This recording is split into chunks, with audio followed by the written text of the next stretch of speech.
नमस्कार दर्शक मित्रों, आप જોઈ રહ્યા છો આજકા ભારત ન્યૂઝ। પાટણ નગરપાલિકાની ઘોર બેદરકારી। ખાન સરોવર ફિલ્ટર પ્લાન્ટની ટાંકી જર્જરિત, હજારો લીટર પાણીનો વેડફાટ। એક તરફ ઉનાળાની શરૂઆત પૂર્વે પાણીના સંગ્રહની વાતો થાય છે, ત્યારે બીજી તરફ પાટણ નગરપાલિકાની મોટી બેદરકારી સામે આવી છે। શહેરના ખાન સરોવર વિસ્તારમાં આવેલા ફિલ્ટર પ્લાન્ટની મુખ્ય ઓવરહેડ ટાંકી જર્જરિત હાલતમાં હોવા છતાં તંત્ર દ્વારા તેમાં પાણી ભરવામાં આવતા હજારો લીટર શુદ્ધ પાણીનો વેડફાટ થઈ રહ્યો છે। 10 લાખ લીટરની ક્ષમતા ધરાવતી ઓવરહેડ ટાંકીમાં ભયજનક લીકેજ, ટાંકીની ચારે તરફથી પાણીની ધારાઓ વહેતી રહી છે, જેનાથી લાખો લીટર શુદ્ધ પાણી ગટરમાં જઈ રહ્યું છે। પાણીના શહેરીજનોને પીવાનું શુદ્ધ પાણી પૂરું પાડતી આ ઓવરહેડ ટાંકી અત્યંત જર્જરિત અવસ્થામાં છે। ટાંકીમાં પડેલા મોટા ગાબડા અને લીકેજને કારણે ટાંકી ગમે ત્યારે ધરાશાયી થાય તેવી ભીતિ પણ સેવાઈ રહી છે। તેમ છતાં પાલિકાના તંત્ર દ્વારા રિપેરિંગ કરવાને બદલે તેમાં સતત પાણી ભરવામાં આવી રહ્યું છે, જે પાલિકાની ઘોર બેદરકારી સાબિત કરે છે। તો નવી ટાંકી શોભાના ગાંઠિયા સમાન।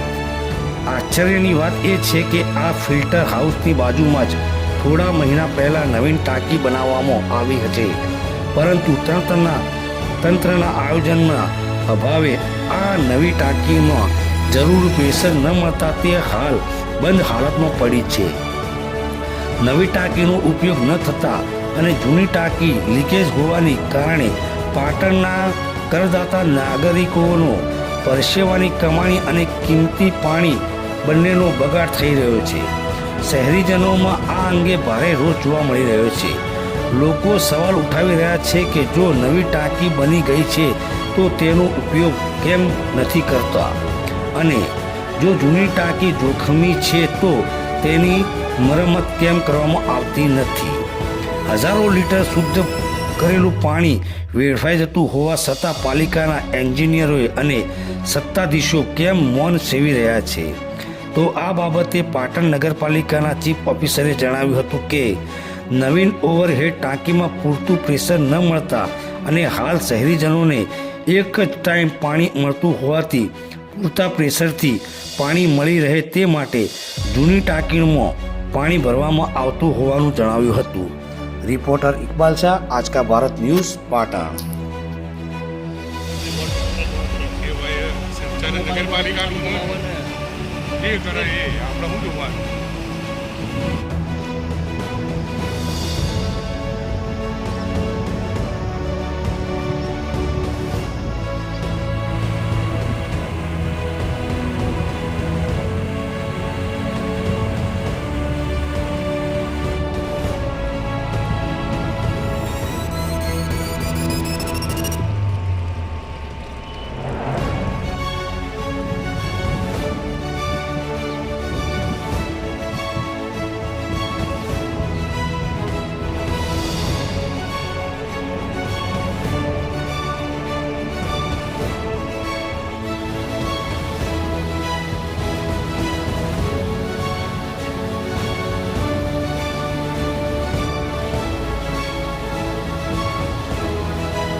જે નવી બનાવેલી ટાંકી છે એનું ઇનલેટ એક જ છે, એટલે જેમાંથી પાણી ઉપર ચડાવી શકાય એક જ છે। જ્યારે જૂની ટાંકીમાં 2 ઇનલેટ હતા, એટલે મેં વોટરવર્ક્સના જે ક્લાર્ક છે એમને આ બાબતે પૂછતા તેઓએ જણાવ્યું કે 2 ઇનલેટના કારણે તે વહેલી ટાંકી ભરાઈ જાય છે, આથી એમાંથી પ્રેશર મળે એટલે અમે આપીએ છીએ ને પેલી ટાંકીમાં એક જ પાઇપના કારણે પાણી ભરાઈને જલ્દી ખાલી થઈ જાય છે એટલે પ્રેશર મળતું નથી એટલા માટે થઈને આ ટાંકી ચાલુ કરેલી હતી પણ જેવી મને જાણ થઈ કે એમાંથી પાણીનો વેડફાટ થઈ રહ્યો છે એટલે તાત્કાલિક એ બંધ કરી દેવામાં આવી છે બીજું કે આ જે જર્જરિત ટાંકી છે એનું પણ ટીએસ અને એએસ થઈ ગયેલા છે અને ટૂંક સમયમાં એની જે તૂટેલી પાઇપને છે એ બદલી અને એ ટાંકી પણ કાર્યરત કરી દેવામાં આવશે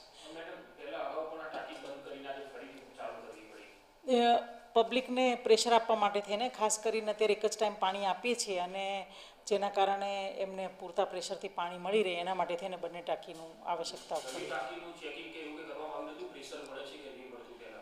પાણીનું પ્રેશર ક્યારે મળે જ્યારે ટાંકી ફૂલ ભરેલી હોય ત્યારે મળતું હોય છે અને એક જ જ્યારે ઇનલેટ પાઇપ હોય એટલે નીચે તમે બોરમાંથી એક પાઇપથી પાણી ચડાવો અને બીજી બાજુથી તમે આઉટલેટ આપો તો પાણી જે ગતિએ ખાલી થાય એનાથી બમણી ગતિએ ભરાય તો જ પ્રેશર પૂરું મળે એક પાઇપના કારણે પ્રેશર નહોતું મળતું એટલે આ વ્યવસ્થા વૈકલ્પિક ઊભી કરવી પડી હતી